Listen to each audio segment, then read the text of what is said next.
Hi, I'm Dan Cosenti. I'm a cognitive psychologist and a novelist. So this is the final video of a series I've been producing on why online dating is so bad. To date, I've put out 4 videos on how e-dating apps use different psychological mind games to extract more money from their customers while giving them worse service. In this video, we're going to talk about hack tokens. So this is a term that I borrowed from online gaming. In online gaming, you can often get to a point where, you can't really get past the next level. And these producers of the games will offer you the ability to purchase a hack token. Hack tokens are tokens that you can put down at whenever you want to. Sometimes they're reusable, sometimes they aren't. And you can get a special power or the ability to skip a level or whatever, a way to hack the rules, get around the rules. Now, in the last video on gamification, I talked about how e-dating platforms want you to gamify your search for connection by trying to score as many points or get maximal engagement on the app, and how that actually works against you and probably your original goals of trying to find a romantic partner. Well, hack tokens emphasize that it's not just that kind of gamification that's done. These e-dating apps set up their own rules for how online dating is supposed to work in their platform. It doesn't help you at all, it just helps them make more profit off of you. And it actually hurts your ability to do this search for connection. And so hack tokens allow you to get around those gamified rules that they use. There are 3 types of hack tokens in e-dating: visualization tokens, super likes, and you can also purchase a boost. So we'll talk about each of those in turn. Now, the visualization token is truly like a coin. There's one side for visibility, and the other side is invisibility. For the visibility side of the coin, you get to see who has viewed your profile. And for this, I can't for the life of me understand what kind of value this offers. Here's why. When somebody likes your profile, you see that in a separate tab in your platform. Liking somebody's profile, as long as that person's subscribed, they get to see the profile. Otherwise, there's no way of making a connection with that person, so you might as well not bother. The whole app's purpose is to get people to like one another. So you need to show them who's liked you. So you don't get anything from that because you're going to see people who viewed your profile and liked it. What you're going to gain from the visibility side of that token is the ability to see who saw your profile but didn't really care for it enough to click like. And it's very easy to like somebody's profile. If you're on a phone or a tablet, you just have to tap on the heart. If you're on the computer, you just use your mouse to click on it. Easy enough. If somebody can't take that level of effort to indicate that they like your profile, you can assume that they don't like your profile. They liked it enough to, see the profile picture and your age and maybe where you're located, whatever shows up on the splash screen for profiles. But then when they did a deep dive on it, they either saw something that they didn't like, or they didn't see something that they felt like they needed to have in their future relationship. So you didn't cut the mark on that one. It didn't work. So why would you need to see that? What does that possibly give you? If you try to connect with somebody who viewed your profile and didn't like it, I don't know that you stand a very good chance of getting that person to like your profile. So for this one, I have to say, I can't make any sense of it. If you can, write a comment in the chat. I'd love to hear your feedback. The other side of the coin is the invisibility side.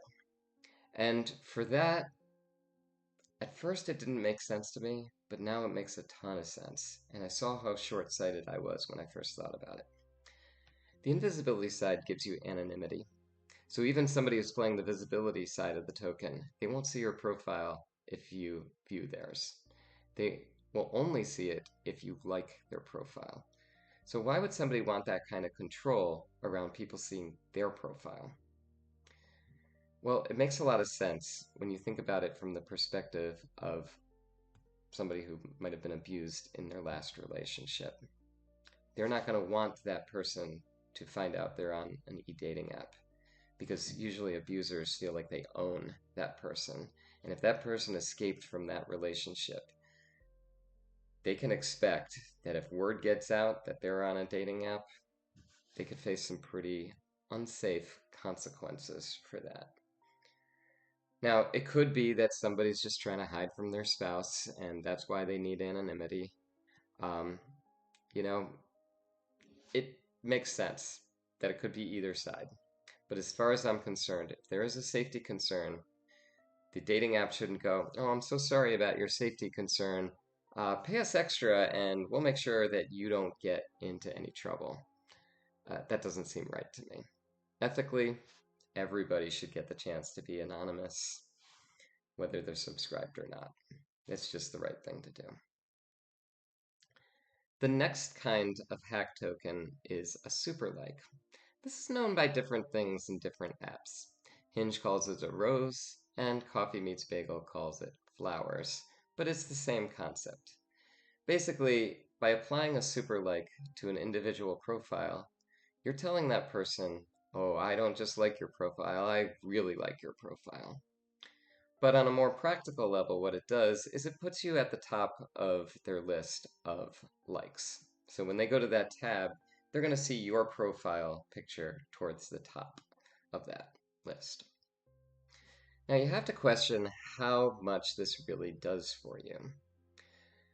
The people who receive super likes are probably also going to be receiving a lot of likes and other super likes. So they're going to be inundated with attention. And as I talked about in the last video on gamification, you really have a low chance of getting somebody's attention who's inundated with their own attention. They're not necessarily going to pick you just because you're at the top to view your profile. They might start in the middle, they might start at the end, who knows? But it might actually hurt you to apply a super like. Imagine that you're famous enough to be at a Comic-Con or maybe a book signing, and you're looking out right before the event starts, and there's somebody paying the person at the front of the line so that they can be the one at the front of the line to meet you first. How would that make you feel? What thoughts would be going through your head if you were in that situation? Would you feel that that person was completely safe, or would you be worried that they're a little too obsessed with you? When people push themselves to the front of the line ahead of others, there's a little bit of aggression and pushiness involved in that act. And unfairly or fairly, the person who receives a super like might be asking themselves, what's wrong with that person? Why do they need a super like? Why do they have to pay extra to get my attention? You may not want them to be asking those kinds of questions. I'm not sure that the super like really serves any purpose. If you could think of a purpose, I'd be happy to hear about it in the chat. But for my money, I don't think this is really going to help you out that much. The last type of hack token is a boost.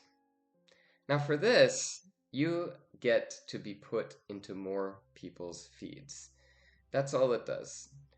And it might put you at the top of their feed or whatever, but you're going to get into more people's feeds. Now this one is different from a super like or the visibility side of the token for the visualization token. I'm not sure that those things will actually serve your interests, but a boost, it actually works. I know from firsthand experience. I have never bought a hack token, but I've gotten free boosts from 2 different subscriptions while I was doing my research. And I can tell you, I got a lot more likes from a boost than when I wasn't under a boost. And I haven't used that many boosts. it's really a big red flag in the end that these boosts work in the first place. This is what's called the foreground background problem.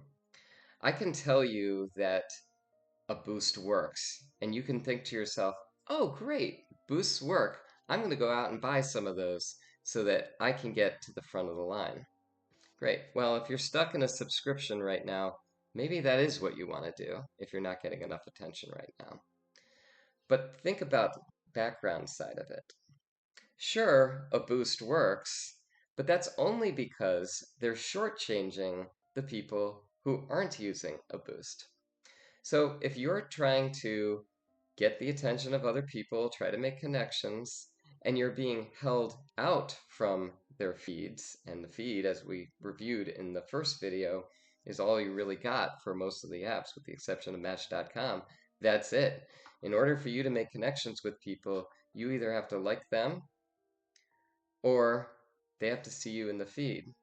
With the boost working, sure, you can get the extra from the boost when it applies, but when you're not using it, they're not putting you into people's feeds. The reverse is also true. So just think about that when you're thinking about subscribing to one of these platforms. If that platform allows infinite boosts like Coffee Meets Bagel does, you better just go ahead with the Infinite Boost subscription, because if you're in the standard subscription, you're not going to get enough attention from people because they're going to keep you deliberately out of the feed to favor those people who gave them more money.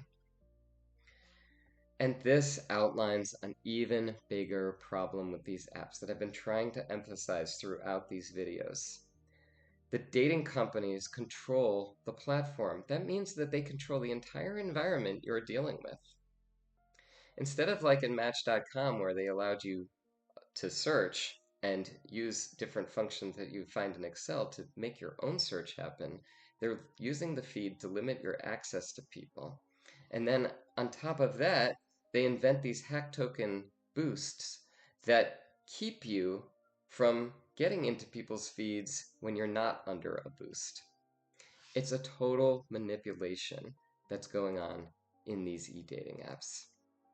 And we're victims of it.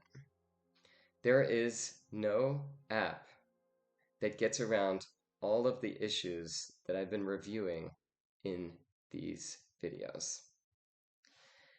And so what I'd like to ask you to do is to like this video, to subscribe to the channel if you haven't. Let's get the word out on what these online dating companies are doing. I'd also like to offer you something else. After this series is over, I'm going to put together another video where we don't go negative and talk about all the things that are wrong with online dating, but we talk about what could be good about e-dating apps. How can we construct the ideal e-dating app so that we avoid all the problems that I've been discussing in these videos? I think that will be enlightening. And if these videos can get enough likes and subscriptions to the channel, then they'll be pushed out to more and more people. And eventually, a company is going to go, wait a minute, I could make a lot of money off of this. I don't have to maximize the amount I make off of any individual subscriber. What I can do instead is get as many subscribers as possible, draw them in, take them away from the companies that aren't serving us, and I'll take them for myself. Sure, I won't get as much money from an individual subscriber as those other companies, but I'll be making a killing matching people up and then getting their great reviews when they get matched up with the loves of their lives. That is something that will make people very grateful. And the way that they can repay that company is not through money, but a good review. It could be the only app that actually gets good ratings. So I hope this video helped you. It's been a pleasure to be able to present this to you. I've done a lot of research. Again, there's background algorithms that are working with these apps.